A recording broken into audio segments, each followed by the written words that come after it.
இப்போ நம்ம page number 40 A Brief History of Modern India by Spectrum Publications இருக்கும். இப்போ நம்ம ஃபருக்ஷியஸ் ஃபார்மனை பத்தி பார்க்க போறோம். இப்போ இங்கிலீஷ்க்கு ஃபருக்ஷியர் அப்படின்னா யாரு? அவர் ஒரு முகல் எம்பரர்.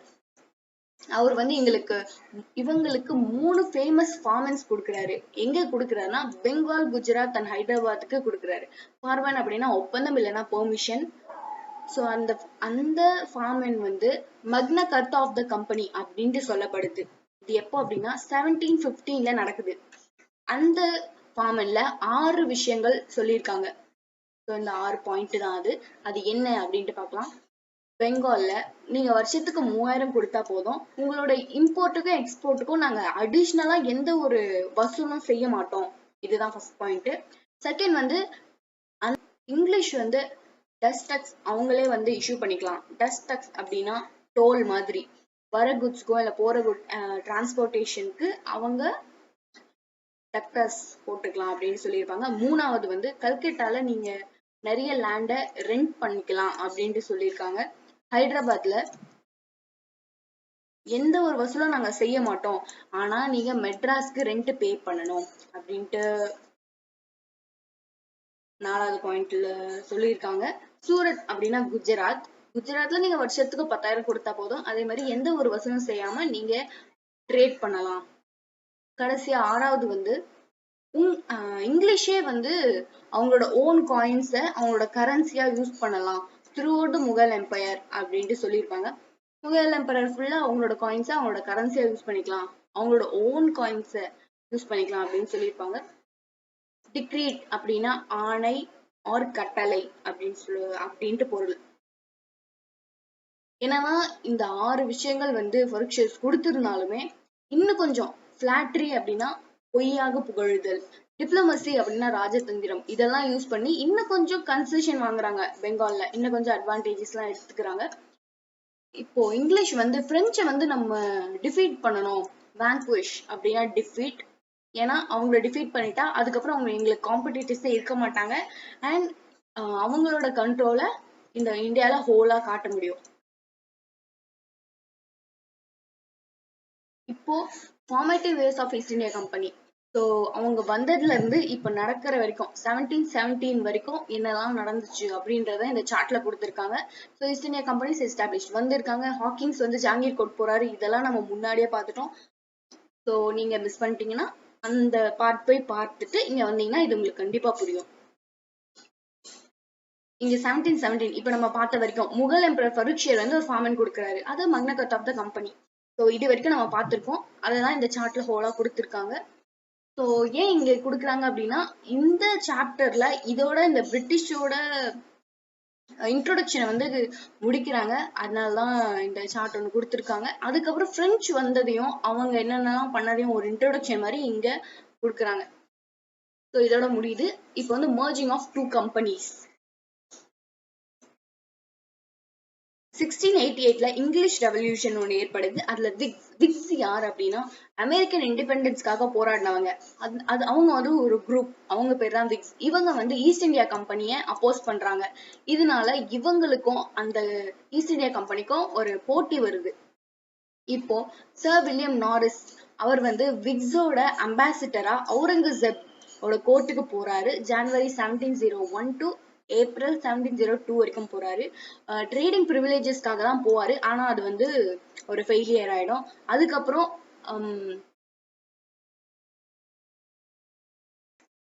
இங்கிலீஷோட கிங்டம்ல இருந்தோம், அவங்களோட பார்லிமெண்ட்ல இருந்தோம், இவங்க 2 பேர் மேலேயுமே ப்ரெஷர் வரும், இந்த ஈஸ்ட் இந்தியா கம்பெனி அண்ட் இந்த விக்ஸ். இதனால அவங்க 2 பேருமே ஒன்னாகிறாங்க. அமல்கமேட்டட் அப்படின்னா ஜாயினிங் அப்படின்னு பொருள். ஸோ 1708 இது நடக்குது.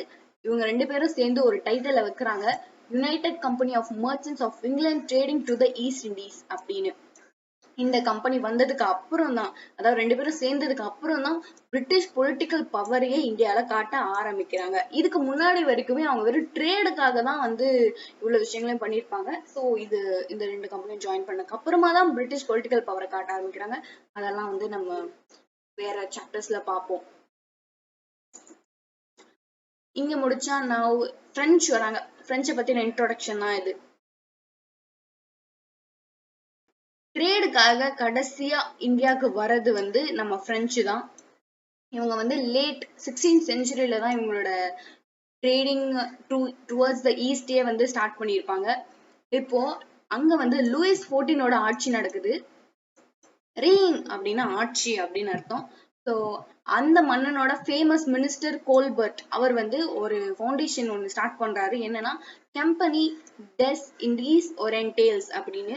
நீங்க வந்து கம்பெனின்னு போட்டிருக்காங்கல்ல, அதுதான் இந்த கேம்பனி அப்படின்னு சொல்றாங்க. ஸோ 1664ல அந்த மாதிரி தான் அவங்க யூஸ் பண்றாங்க கேம்பனி. நல்லா இருக்குல்ல? ஸோ இந்த இதுல வந்து நம்ம லூயிஸ் 14 வந்து ரொம்ப இன்ட்ரெஸ்ட் காட்டுறாரு. ஸோ அவர் வந்து பிரெஞ்சுக்கு வந்து நீங்க ட்ரேட் பண்ணலாம், இந்தியன் அண்ட் பசிபிக் ஓஷன்ல நீங்க ட்ரேட் பண்ணலாம் 50 வருஷத்துக்கு அப்படின்ட்டு ஒரு பட்டயம் மாதிரி ஒண்ணு கொடுக்குறாரு. அண்ட் நீங்க ஐலாண்ட் ஆஃப் மடகாஸ்கர்லயும் இதை பண்ணலாம் அப்படின்ட்டு சொல்றாரு. பெர்பெச்சுவிட்டி அப்படின்னா தொடர்ந்து செய்தல் அப்படின்னு அர்த்தம். ஸோ இந்த மாதிரி வார்த்தைகள் எல்லாம் நம்ம வந்து கத்துக்கணும். ஏன்னா தொடர்ந்து இந்த புக்ல திருப்பி திருப்பி இந்த வார்த்தைகளே நிறைய இடத்துல வரும். சும்மா இது இருக்கு அப்படின்னு சொல்லிட்டு போயிடாம அது நம்ம தெரிஞ்சுக்கிட்டாதான் அடுத்து அது எங்க வந்தாலுமே நம்மளுக்கு அது ஞாபகம் வரும். இதனால நம்மளோட இங்கிலீஷ் ஒகாபுலரியும் இன்க்ரீஸ் ஆகும். ஸோ நான் சொல்ற சின்ன சின்ன வார்த்தைகளை நீங்க புரிஞ்சுக்கிட்டீங்க அப்படின்னா it will be very useful. கண்டிப்பா அது யூஸ்ஃபுல்லா இருக்கும். ஸோ ஐலாண்ட் ஆஃப் மடகாஸ்கர்ல இங்க நீங்க ட்ரேட் பண்ணலாம் அப்படின்ட்டு சொல்றாரு யாரு? லூயிஸ் 14.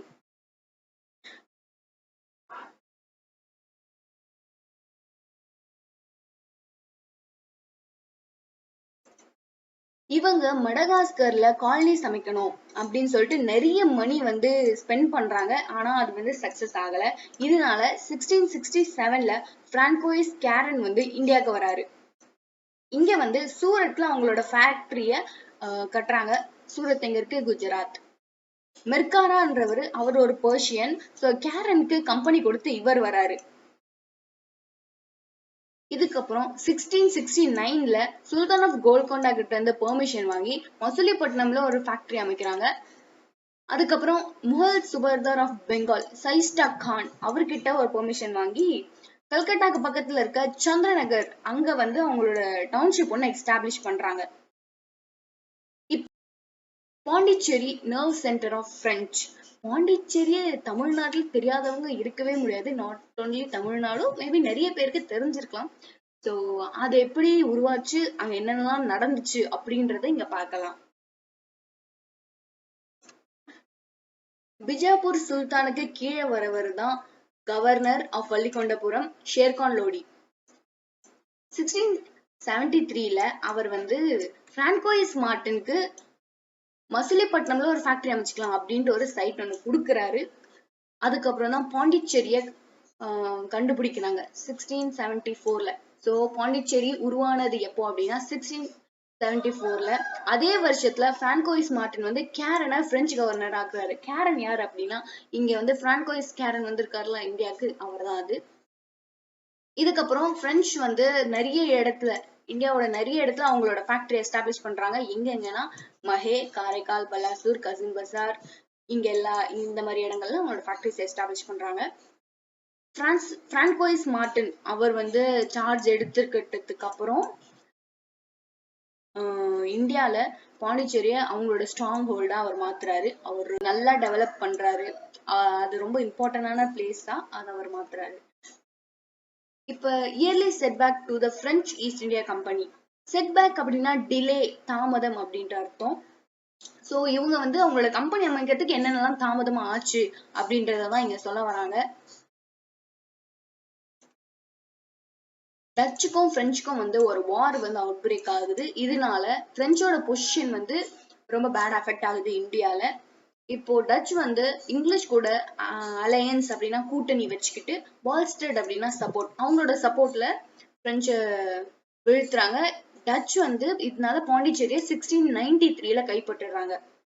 அதுக்கப்புறம் 1697ல ஒரு ட்ரீட்டி ஒண்ணு அமைச்சு, ட்ரீட்டி ஆஃப் ரிஸ்விக் இதை போட்டு திரும்ப பாண்டிச்சேரி வந்து பிரெஞ்சு கிட்டே வருது. இதுக்கப்புறம் பிரான்கோயிஸ் மார்டின் திரும்ப பாண்டிச்சேரியை பிளரிஷ் பண்றாரு. அவங்க இந்தியால அவங்களோட செட்டில்மெண்ட்டை திரும்ப அவங்க கொண்டு வராங்க. இப்போ மறுபடியும் பிரெஞ்சுக்கு ஒரு பேட் டர்ன் வருது. என்னன்னா யூரோப்ல ஒரு வார் வருது. அதுல ஸ்பானிஷ் வந்து ஜெயிச்சிடுறாங்க. இதனால பிரெஞ்சு வந்து அவங்களோட ஃபேக்டரிஸ் சூரத், மசிலிப்பட்டினம், பண்டம் இங்க இருக்க ஃபேக்டரிஸை வெக்கேட் பண்றாங்க. அபேண்டன் அப்படின்னா அவங்க வெக்கேட் பண்றாங்க, காலி பண்றாங்க. இது எப்ப நடக்குது? 18th செஞ்சுரியில நடக்குது, இயர்லி 18th செஞ்சுரி. ஸோ இப்போ என்னன்னா பிரான்கோயிஸ் மார்டின் இறந்துடுறாரு December 31, 1708ல. ஸோ இந்த எல்லா காரணத்தாலையுமே ரொம்ப டிலே ஆகுது. பிரெஞ்சு ஈஸ்ட் இந்தியா கம்பெனி ஒரு பெர்மனண்டா செட் பண்றதுக்கு கொஞ்சம் டிலே ஆகுது அப்படின்ட்டு இந்த காரணங்களெல்லாம் சொல்றாங்க. இப்போ reorganisation of the French company. So 1706ல போனவங்க 1720ல வராங்க. கிட்டத்தட்ட 14 வருஷம் கழிச்சு ரீஆர்கனைஸ் ஆகி வராங்க. இங்க யார் வருது அப்படின்னு பார்த்தா லெனோயர் அண்ட் டுமாஸ் அப்படின்னு சொல்லிட்டு 2 ஆக்டிவ் வைஸ் கவர்னர் வராங்க. இவங்க வந்து ரீஆர்கனைஸ் பண்ணி perpetual company of the Indies அப்படின்னு சொல்றாங்க.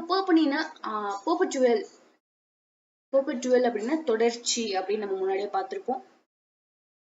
இவங்க வந்து அவங்களோட ஸ்ட்ரென்த்தை ரிவைவ் அப்படின்னா ரினியூ பண்ணி திரும்ப வராங்க. வந்து இது எப்ப நடக்குதுன்னா 1720 to 1742 இது இந்த வருஷத்துல நடக்குது இது. ஸோ இந்த வருஷத்துல அவங்களோட இன்னும் கொஞ்சம் உடைமைகள் அதுவும் அவங்களுக்கு கிடைக்குது. என்னன்னா மொரீஷியஸ் வந்து இந்தியன் ஓஷியன்ல ஒரு ஐலாண்ட், அது அவங்களுக்கு கிடைக்குது. திரும்ப அவங்க சவுத் இந்தியன் ஓஷியன்ல ரீயூனியன் ஆகுறாங்க. ஸ்டூவர்ட்ஷிப்னு ஒண்ணு இருக்கு. ஸ்டூவர்ட்ஷிப் அப்படின்னா என்ன அப்படின்னா சூப்பர்வைஸ் பண்றது ஆர் மேனேஜ், ஒரு விஷயத்த மேனேஜ் பண்றது, அதுதான் ஸ்டூவர்ட்ஷிப். ஸோ அதை யார் அதை பண்ண வந்திருக்கவங்க தான் லெனோயர் டுமாஸ். இந்தியால இப்ப பிரிட்டிஷும் பிரெஞ்சும் அவங்களோட சுப்ரீமசிக்காக ஸ்ட்ரகிள் பண்றாங்க. ஆங்கிலோ அப்படின்னா பிரிட்டிஷ், இங்கிலீஷ் அப்படின்னு அர்த்தம். ரைவல்ரி அப்படின்னா ஒரே விஷயத்துக்காக போட்டி போடுறது. அதாவது இந்தியால அவங்களோட பவரை காட்டுறதுக்கு 2 பேருமே போட்டி போடுறாங்க. ஸோ அதுக்கு என்ன பேக்ரவுண்ட், ஏன் அவங்க வந்து போட்டி போடுறாங்க, அது என்னதான் பேக்ரவுண்டு அப்படின்னு நீங்க எனக்கு கேட்கலாம். என்னதான் இந்தியாவுக்கு வந்து பிரிட்டிஷும் பிரெஞ்சும் வந்து ட்ரேடிங் பர்பஸ்க்காக வந்திருந்தாலும் அவங்க வந்து கொஞ்ச நாள் கழிச்சு அவங்களோட பாலிடிக்ஸை இங்க காட்ட ஆரம்பிச்சிட்டாங்க. 2 பேருக்குமே இந்த ரீஜியனை வந்து அவங்களோட பவர்ல இருக்கணும் அப்படின்ட்டு நினைக்கிறாங்க. அவங்களோட பவர் எஸ்டாப்ளிஷ் பண்ணணும்னு நினைக்கிறாங்க. Anglo French rivalry in India reflected the tradition அப்படின்னா என்ன? இதுக்கு முன்னாடியுமே இங்கிலாண்டும் பிரான்ஸும் சண்டை போட்டுட்டே தான் இருந்திருப்பாங்க த்ரூ அவுட் த ஹிஸ்டரி. அவங்களோட ஹிஸ்டரி எடுத்து பார்த்தாலுமே அது ஒரு பெரிய வார். அதை வந்து இங்கிலாண்டும் பிரான்ஸும் சண்டை போட்டுட்டே இருப்பாங்க. ஸோ இவங்க வந்து த்ரூ அவுட் த ஹிஸ்டரி வந்து சண்டை போட்டிருப்பாங்கல்ல, அதுதான் வந்து ஆஸ்திரியன் வார் ஆஃப் சக்சஷன் அப்படின்ட்டு சொல்றாங்க. அது வந்து ஒரு 7 இயர்ஸ்ல எண்ட் ஆகுது. அது ஒரு 7 இயர்ஸ் வார், 7 வருஷம் கழிச்சுதான் அது எண்ட் ஆகுது. ஸோ அதுக்கப்புறம் இந்தியா வந்து அப்பவும் அவங்களுக்கு ஆகாது, இங்கிலீஷ்க்கும் பிரெஞ்சுக்கும் ஆகவே ஆகாது. இங்க வந்து திரும்ப அவங்க போட்டி போடுறதுனால அத கர்நாடிக் வார்ஸ் அப்படின்னு இந்தியாவில சொல்லப்படுது. அது 3 கர்நாடிக்ஸ் வார் இருக்கு. அதை வந்து நம்ம இங்க பார்ப்போம். ஃபர்ஸ்ட் கர்நாடிக் வார் பேக்ரவுண்ட் சொல்றாங்க, அதுக்கப்புறம் அது எதனால காஸ் ஆச்சு அப்படின்ட்டு சொல்றாங்க, அதுக்கப்புறம் ரிசல்ட் அது எங்க முடிஞ்சது அண்ட் அந்த வார்ல நடந்த குறிப்பிடத்தக்க விஷயங்கள் அதை வந்து சொல்றாங்க. ஸோ இதைதான் நம்ம பார்க்க போறோம். ஸோ இந்த கர்நாடிக் வார்ஸ்ல என்ன வந்து சொல்ல வராங்க அப்படின்னா, இங்கிலீஷ் அவங்களோட பவரை ஹோல் இந்தியா ஃபுல்லா காட்டணும், அவங்க தான் பிரிட்டிஷ் தான் வந்து மாஸ்டர்ஸா இருக்கணும் இந்தியால அப்படின்னு சொல்றாங்க. பிரெஞ்சு வந்து இருக்கக்கூடாது அப்படின்ட்டு நினைக்கிறாங்க. 1740ல சவுத் இந்தியால பொலிட்டிக்கல் சிச்சுவேஷன் கொஞ்சம் பேடா ஆகுது, கன்ஃபியூஸ்டா ஆகுது. என்ன அப்படின்ட்டு பார்க்கலாம். நிசாம் அஸ்ஸாஃப் ஜா ஆஃப் ஹைதராபாத், அவருக்கு வயசாகுது அண்ட் மராத்தாஸ் கூட சண்டை போறதுலயே ஃபுல்லா என்கேஜா இருக்காங்க. அதுக்கப்புறம் அவரோட டெத்துக்கு அப்புறமும் அவரோட ஆட்கள் இருக்காங்கல்ல, அவங்க வந்து கொஞ்சம் அவங்களே ஊக்குவிச்சுக்கிட்டு இன்னும் சண்டை போட்டுட்டு இருக்காங்க மராத்தாஸ் கூட. இப்போ அவர் இறந்தது அண்ட் ஒரு நல்ல ரூலர்ன்றதுனால பவர் வந்து பேலன்ஸ் பண்ண முடியல. இப்போ ரெமினன்ட் அப்படின்னா ஸ்மால் ரிமைனிங் குரூப்ஸ், அதாவது இப்போ ஒரு வார் நடந்து முடிஞ்சிட்டு அப்புறம் கொஞ்சம் பேர் வந்து ரிமைன் ஆவாங்கல்ல, அவங்களதான் சொல்றாங்க.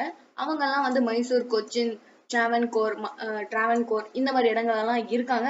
அண்ட் மதுரை, தஞ்சாவூர், திருச்சிராப்பள்ளி இங்கேயும் இருக்காங்க. ஆனாலும் வந்து சமாளிக்க முடியல. அப்படின்ற ஒரு நிலைமை வருது.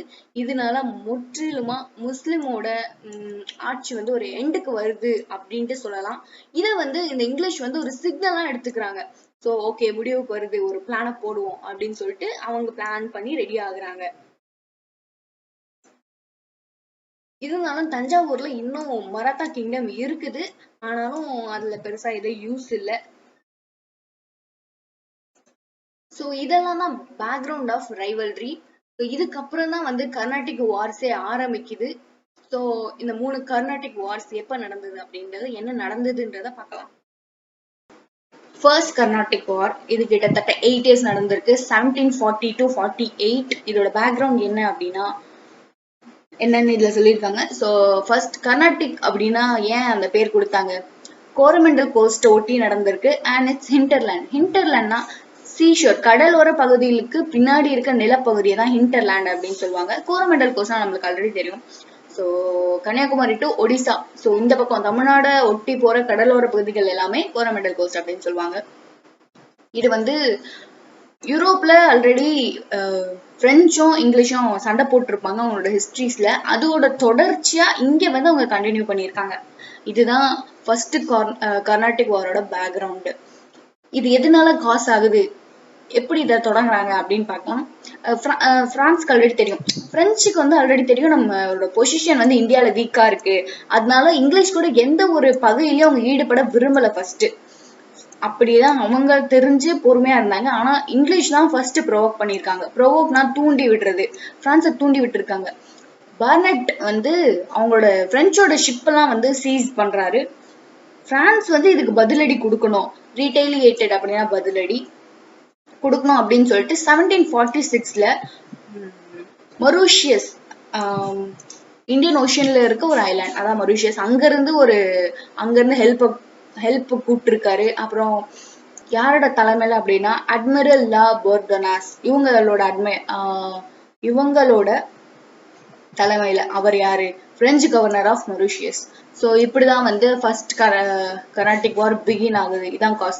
என்ன பண்றாங்க, இங்கிலீஷ் வந்து பிரான்ஸை தூண்டி விடுறாங்க. இதனால வர்றதுதான் இந்த ஃபர்ஸ்ட் கர்நாடிக் வார். இது எப்போ முடியுது, 1748ல இது முடியுது. ஒரு ட்ரீட்டி போடுறாங்க, ட்ரீட்டி ஆஃப் ஆக்ஸ்லா-சாப்பல் அப்படின்னு.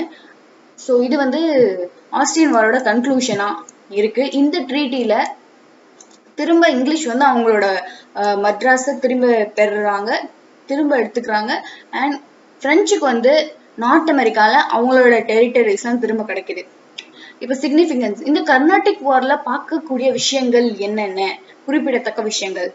ஸோ இதுல வந்து என்ன பார்க்கணும், ஃபர்ஸ்ட் கர்நாடிக் வார் 8 வருஷம் கிட்ட நடந்திருக்கு, ரைட்?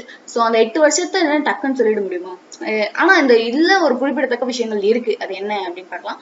Battle of Santhome. நம்ம மெட்ராஸ்ல இருக்க எல்லாருக்குமே சாந்தோமை தெரியும், அந்த பிளேஸ தெரியும். ஸோ இன்னைக்கும் நம்ம வந்து அந்த பிளேஸை கடந்து போயிட்டு தான் இருக்கோம். ஆனா இதுக்கு முன்னாடி இங்க இவ்வளவு பெரிய வார் நடந்திருக்குன்னே தெரியல. ஸோ அந்த அளவுக்கு இந்த ஹிஸ்டரி இருக்கு. யாருக்கும் நடந்திருக்கு அப்படின்னா பிரெஞ்சு போர்சஸ்க்கும் அன்வர் உதன், அவர் வந்து நவாப் ஆஃப் கர்நாடிக். ஸோ இங்க ஸோ லைக் இப்போ 1748ல அவர் இங்க வந்து ஒரு கிங்கா இருந்திருக்காரு. ஸோ அவருக்கும் பிரெஞ்சு போர்ஸ்க்கும் ஒரு வார் நடந்திருக்கு. ஏன் வந்து இவர் வராரு, ஏன் கிங் வராரு அப்படின்னு நீங்க கேட்கலாம். ஏன்னா இங்கிலீஷ் வந்து அவர்கிட்ட போய் ஹெல்ப் கேட்டிருப்பாங்க.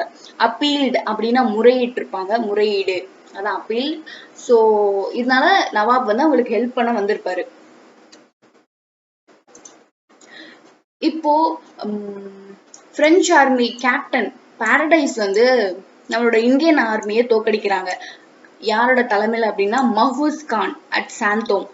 எங்க இது நடக்குது, at the banks of Adyar. Adyar ரிவரை இப்ப நம்ம எல்லாருக்குமே தெரியும். எனக்கு தெரிஞ்சு கிட்டத்தட்ட அது காஞ்சி போற நிலைமையில தான் இருக்கு. மழை ரொம்ப வந்தாதான் இப்ப அந்த அடையார் ரிவரே வந்து ஃப்ளோ ஆகுதுன்னு சொல்லலாம். எனக்கு அப்படிதான் தெரியும்.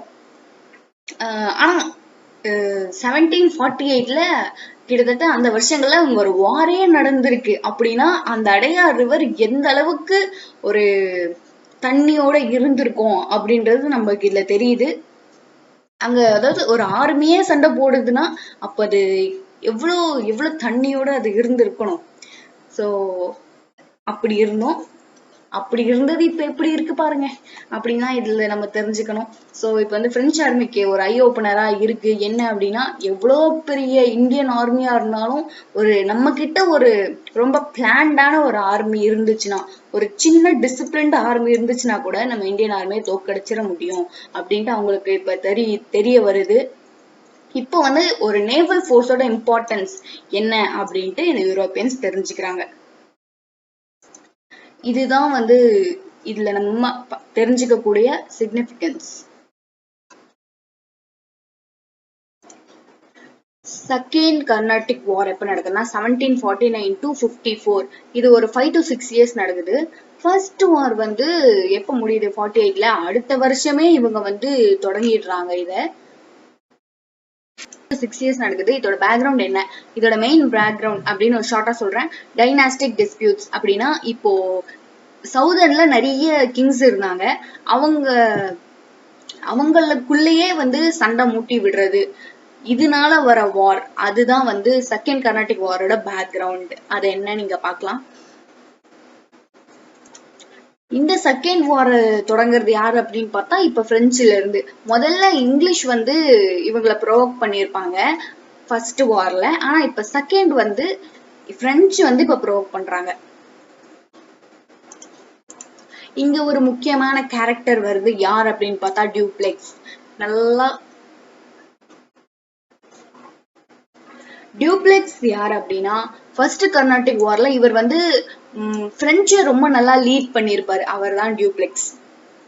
இப்ப வந்து இந்த டைனாஸ்டிக் டிஸ்பியூட், அதாவது வம்ச மோதல் மூலமா இங்கிலீஷை வந்து டிஃபீட் பண்ணலாம் அப்படின்னு சொல்லிட்டு தான் இந்த செகண்ட் கர்நாடிக் வார் நடக்குது. இன்டர்மீடியட் காஸ், இப்ப வந்து ஒரு கிங்டம்குள்ளேயே ஒரு குழப்பத்தை ஏற்படுத்தணும் அப்படின்னா ஏதாவது ஒரு ஆப்பர்ச்சுனிட்டி கிடைக்கணும்ல. அந்த ஆப்பர்ச்சுனிட்டி கிடைக்குது எப்ப அப்படின்னா, அதே 1748ல நிசம் உல் முல்க். அவர் வந்து யாரு, ஹைதராபாத்தோட கிங். அவர் தான் இண்டிபெண்டன்ட் ஹைதராபாத்தை கண்டுபிடிச்சிருப்பாரு. சோ அவர் வந்து இப்ப இறந்து போறாரு. இதனால இப்போ நிசம் உல் முல்க் இறந்து போறதுனால இப்ப அந்த ராஜா பொசிஷனுக்கு யார் வர போறது அப்படின்ட்டு ஒரு டவுட் அண்ட் ஒரு சண்டை வரும்ல. அதை வந்து பிரெஞ்சு யூஸ் பண்ணிக்கலாம் அப்படின்னு நினைக்கிறாங்க. சோ இந்த செகண்ட் கர்நாடிக் வார் மொத்தமே ஒரு டைனாஸ்டிக் டிஸ்பியூட், கிங்டம்குள்ளேயே வர மோதல்கள். அதுக்கு வந்து பிரெஞ்சு ஒரு பக்கம் நிற்பாங்க, இங்கிலீஷ் இன்னொரு பக்கம் நிற்பாங்க. இதுதான் செகண்ட் கர்நாடிக் வார் அப்படின்ட்டு சொல்லப்படுது. அது என்னன்னு பார்க்கலாம். நிசம் உல் முல்க் இறந்து போனதுக்கு அப்புறம் நிசமோட பையன், அவர் பேரு நசீர் ஜங், அவர் தான் வந்து அடுத்த ஹைதராபாடோட கிங் அப்படின்ட்டு நான் நிப்பேன் அப்படின்ட்டு அவர் சொல்றாரு. இதை ஒருத்தர் அப்போஸ் பண்றாரு. யார் அப்படின்னா முசாஃபர் ஜங். அவர் யாருன்னா அவரோட கிராண்ட்சன், பேரன். நிசம் உல் முல்கோட பேரன் தான் முசாஃபர் ஜங். இவர் வந்து இல்ல அவர் என்னதான் வந்து கவர்னரா வந்து நியமிச்சுட்டு போனாரு, அதனால நான் தான் அடுத்து முகல் எம்பரரா வருவேன் அப்படின்ட்டு அவர் சொல்றாரு. இப்படி ரெண்டு பேரும் ஆப்போசிட்ல நிக்கும் போது, யாரு பேரனும் ரெண்டு பேரும் ஆப்போசிட்ல நிக்கும் போது முசாஃபர் ஜங்கும் இன்னொருத்தர் நசீர் ஜங், அவங்க ரெண்டு பேரும் ஆப்போசிட்ல நிக்கும் போது முசாஃபர் ஜங்குக்கு இப்போ ஒரு சப்போர்ட் தேவை. அவர் என்ன பண்றாரு அப்படின்னா சந்தா சாஹிப் அப்படின்ற ஒருத்தரை ரிலீஸ் பண்றாரு. அவர் யாருன்னா சன் இன் லா ஆஃப் தோஸ்தலியோட மருமகன். அவர் வந்து ஏன் அவர் ரிலீஸ் பண்றாங்க அப்படின்னா, அவர் வந்து ஜெயில இருப்பாரு, ஏதோ ஒரு காரணத்துக்காக ஒரு ஜெயில இருப்பாரு. இப்போ அவர் ரிலீஸ் பண்ணி இவரோட கூட்டணியை அவர் சேர்த்துக்கிறாரு. யாரு, இந்த பேரன் முசாஃபர் ஜங். இப்போ இன்னொன்னு வந்து என்ன சொல்றாங்கன்னா, அன்வருதீன் கான் அவரை வந்து அப்பாயிண்ட் பண்ணியிருப்பாங்க, ஏதோ ஒரு பொசிஷன் அப்பாயிண்ட் பண்ணியிருப்பாங்க. அதை வந்து இந்த சந்தா சாஹிப்க்கு பிடிக்கவே பிடிக்காது. ரெசென்டட் அப்படின்னா அவர் ஒரு பகையாவே பார்ப்பாரு, இல்லைன்னா அதை வந்து அவருக்கு ஆத்திரம் அடையும் அப்படின்றது. இதை வந்து யூஸ் பண்ணிக்கிறாங்க நம்ம பிரெஞ்சு. இப்ப பிரெஞ்சு வந்து முசாஃபர் ஜங் யாரு, பேரன், அண்ட் சந்தா சாஹிப் பக்கம் நிக்கிறாரு. ஓகேவா. இப்ப இங்கிலீஷ் யார் பக்கம் நிக்கிறாங்க அப்படின்னா, மகன் நசீர் ஜங்குக்கும் அன்வருதீன் கூட நிக்கிறாங்க இந்த இங்கிலீஷ். சோ பேரன் ஒரு பக்கம், பையன் ஒரு பக்கம். சோ இவங்க கூட சேர்ந்து பிரெஞ்சு ஒரு பக்கம், பிரிட்டிஷ் ஒரு பக்கம். சோ இவங்க எல்லாம் இப்ப சண்டை போடுறதா இந்த செகண்ட் கர்நாடிக் வார்.